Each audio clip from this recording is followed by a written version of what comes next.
Você sente, às vezes, que está vivendo uma vida que não é sua.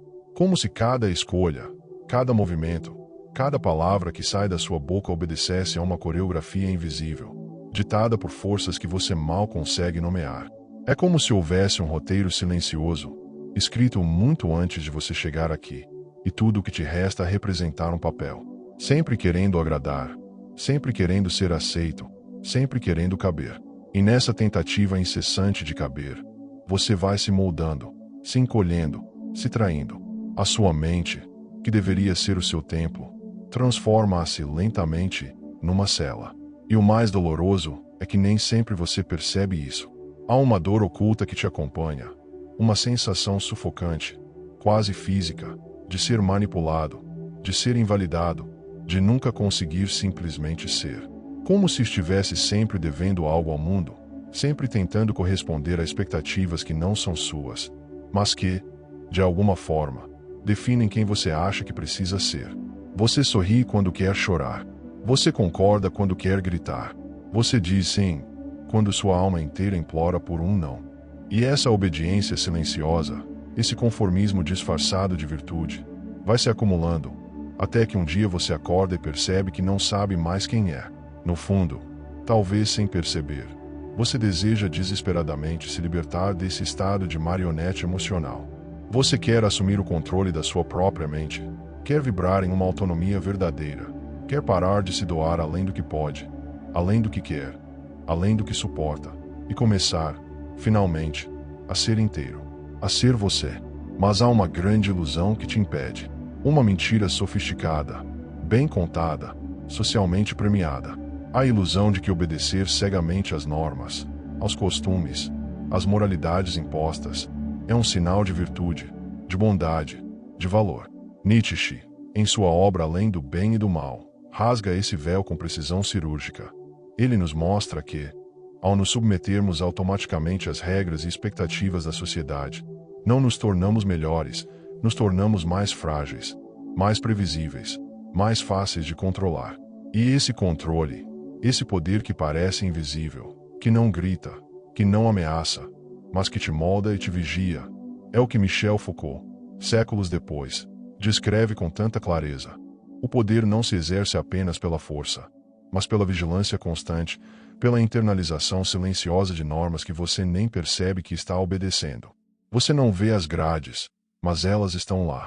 Você respira, mas não sente o ar puro. Você anda, mas é como se cada passo fosse guiado por alguém que não é você. Viver assim é como respirar através de um filtro sujo. O oxigênio entra, mas a vitalidade se perde no caminho. A sua essência se dilui. A sua potência se apaga. A sua vida, aos poucos, vai deixando de ser sua, e você nem percebe. Por isso, hoje, eu te convido a parar, a respirar de verdade, a olhar, com honestidade e coragem, para dentro de si e se perguntar: se eu sinto que nunca consigo ser o mesmo, será que eu já me tornei prisioneiro da minha própria mente? Essa é a pergunta que inicia a sua libertação. Esse é o chamado que pode mudar tudo. O mecanismo invisível da manipulação. Você não percebe, mas desde muito cedo sua mente foi condicionada a obedecer. Não apenas aos comandos explícitos, como quando te disseram para não chorar, para não responder, para não incomodar, mas, sobretudo, aos comandos implícitos, aqueles que moldaram a maneira como você pensa, sente e age, sem que jamais tenha questionado. São normas, expectativas, valores e crenças que foram inoculadas em você antes mesmo que pudesse desenvolver uma consciência crítica. E, pouco a pouco, você deixou de perceber a diferença entre o que é genuinamente seu e o que é apenas repetição inconsciente daquilo que os outros esperam que você seja. Esse é o mecanismo invisível da manipulação. Ele não se impõe com violência, mas se infiltra com suavidade. É sutil, silencioso, quase imperceptível.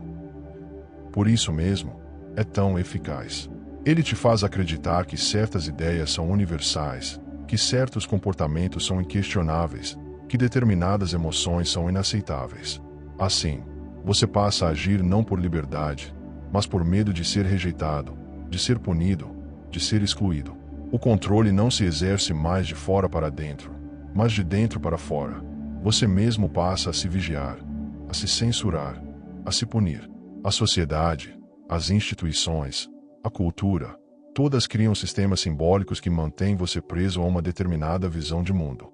E o mais trágico é que, quanto mais você se adapta a esse sistema, mais distante fica de si mesmo. Quanto mais você se molda para caber, mais perde a sua autenticidade. É um processo doloroso, mas tão naturalizado que parece inevitável. Como uma corrente invisível que te impede de simplesmente ser. E, no entanto, a dor está lá, latente, pulsando, sussurrando que há algo errado, que há algo faltando. Você sente esse vazio quando percebe que não consegue dizer não mesmo quando está exausto. Você sente essa angústia quando se pega agindo de uma maneira que despreza, mas que não consegue evitar. Você sente essa impotência quando percebe que vive para agradar, e não para se realizar.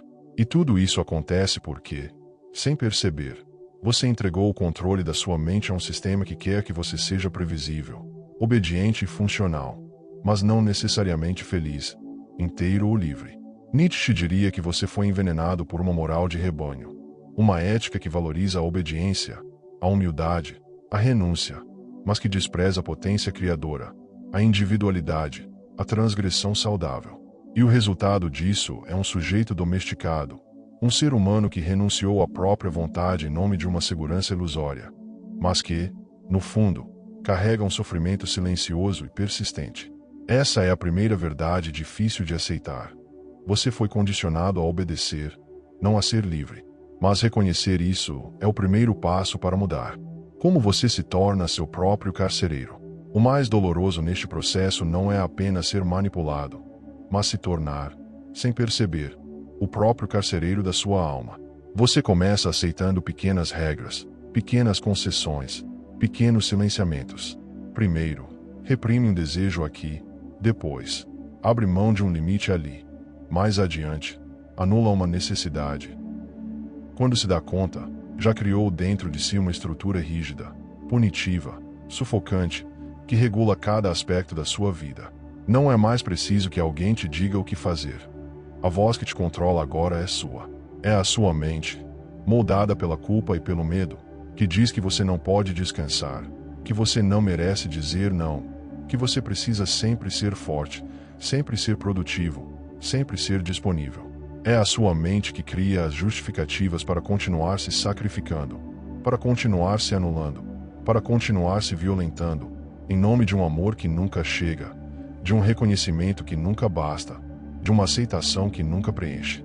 E quanto mais você alimenta essa estrutura, mais preso a ela você fica, até que, um dia, não consegue mais distinguir o que é autocontrole saudável do que é autoaprisionamento. Esse é o paradoxo. Você acredita que está no controle, mas está, na verdade, controlado. Você acredita que está sendo responsável, mas está apenas obedecendo a normas que internalizou sem questionar. Você acredita que está sendo uma pessoa boa, mas está apenas sendo dócil, previsível, manipulável. A dor de viver assim é profunda, mas muitas vezes é silenciada, reprimida, negada, porque admitir que você se aprisionou é, em si, um choque. É perceber que, por trás de muitos dos seus comportamentos, existe menos liberdade do que você gostaria de admitir. E é aqui que surge o sofrimento mais sutil, mais corrosivo, aquele que não grita, mas que esvazia. Aquele que não destrói de uma vez, mas que vai corroendo a sua vitalidade, a sua alegria, a sua espontaneidade, até restar apenas uma existência mecânica, protocolar, obediente, mas sem alma. Como dizia Carl Jung, aquilo a que você resiste, persiste. Quanto mais você resiste a olhar para esse sistema interno que te aprisiona, mais ele se fortalece, mais ele governa silenciosamente as suas escolhas, mais ele te distancia da sua verdadeira essência. E talvez, nesse momento, você comece a perceber que o inimigo não está fora. O inimigo não é a sociedade, não são as pessoas, não são as instituições, mas o modo como tudo isso foi internalizado em você. O cárcere não está nas grades físicas, mas nas crenças invisíveis que você carrega. E é justamente por isso que a libertação não virá de fora. Ela só pode começar quando você tiver coragem de olhar para dentro e reconhecer: eu sou, também, o meu próprio carcereiro. E essa é, paradoxalmente, a chave que pode abrir a porta da sua prisão. A ilusão do amor condicional. Desde a infância, você aprendeu que o amor precisava ser conquistado. Não bastava simplesmente existir. Era preciso merecer. Precisava ser bom, obediente, inteligente, esforçado. Se não fosse, vinha a reprovação, o afastamento, o silêncio, o desprezo. Pouco a pouco, você internalizou essa lógica perversa. Eu só serei amado se me comportar da maneira certa. E essa ideia se enraizou tão profundamente em você, que hoje se manifesta em quase todas as suas relações. Mesmo que você não perceba, você se adapta, se modela, se contorce, para ser aceito, para ser querido, para ser escolhido.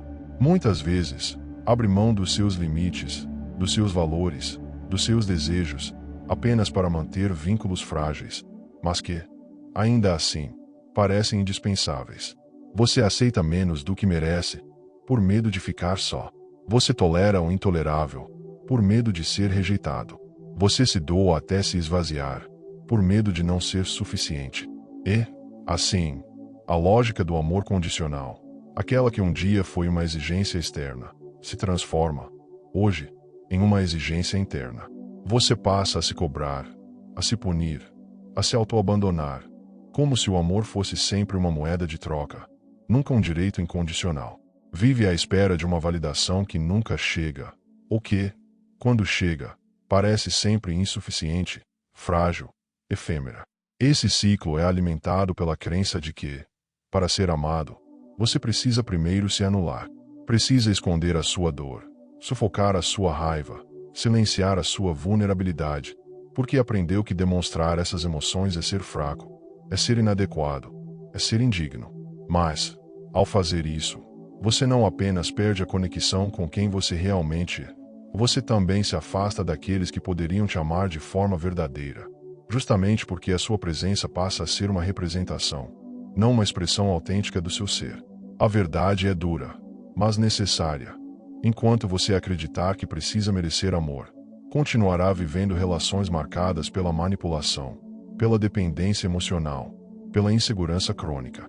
Continuará aceitando migalhas, acreditando que são banquetes. Continuará se entregando a quem não sabe, ou não quer, te acolher. E, mais uma vez, o sofrimento se perpetua, silencioso, mas devastador.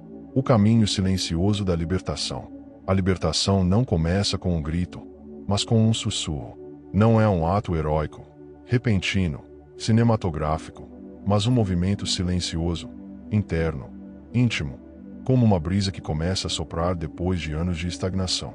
Ela nasce quando, pela primeira vez, você se permite questionar. E se eu não precisar ser quem esperam que eu seja? E se eu puder simplesmente ser? Parece simples, mas esse é um dos gestos mais revolucionários que alguém pode fazer. Porque libertar-se não é romper com o mundo, não é abandonar tudo, não é tornar-se indiferente. Libertar-se é, antes de tudo, voltar a si. É recuperar a autonomia sobre a própria vida, sobre as próprias escolhas, sobre os próprios sentimentos. É perceber que o medo, a culpa, a necessidade de aprovação, foram como correntes que te mantiveram prisioneiro de uma versão de si mesmo que não corresponde à sua verdadeira essência. Esse caminho silencioso é, ao mesmo tempo, o mais difícil e o mais belo, porque ele exige que você atravesse a dor da desconstrução, que olhe para as crenças que te limitaram, que encare as feridas que te fragilizaram, que reconheça as máscaras que você precisou usar para sobreviver. Mas, ao fazer isso, você se aproxima, cada vez mais, de quem você realmente é. Alguém imperfeito, vulnerável, complexo, mas, justamente por isso, profundamente humano. Jung dizia que o processo de individuação é aquele em que o ser humano se torna aquilo que ele é. Não o que esperam, não o que exigem, não o que impõem, mas o que ele, na sua essência, já é. Esse é o convite silencioso da libertação. Não para que você se torne alguém melhor, mas para que você se torne, finalmente, você mesmo. E, nesse movimento, você começa a perceber que não precisa mais se submeter à manipulação disfarçada de amor, que não precisa mais obedecer a comandos que não fazem sentido, que não precisa mais manter relações que te esvaziam. Você aprende, enfim, a dizer sim para si mesmo, e não para tudo aquilo que te violenta, que te diminui, que te aprisiona. O amor que não precisa ser merecido. No fim de tudo, resta uma descoberta, simples, mas transformadora. O amor verdadeiro não precisa ser conquistado. Ele não exige máscaras, não impõe condições, não cobra performances. O amor verdadeiro acolhe, aceita, compreende, nutre. E esse amor, ao contrário do que te ensinaram, não vem primeiro do outro, vem de você. Vem do momento em que você escolhe se acolher, se aceitar, se respeitar, mesmo com todas as falhas, com todas as fragilidades, com todas as imperfeições. Quando esse amor floresce dentro de você, tudo muda. As relações deixam de ser prisões e passam a ser encontros. O medo da rejeição dá lugar à coragem da autenticidade. A necessidade de agradar se transforma na liberdade de ser. E, então, aquilo que antes parecia impossível se torna real. Você passa a viver não mais para ser aceito, mas para ser inteiro. Esse é o fim do ciclo da manipulação e o início do ciclo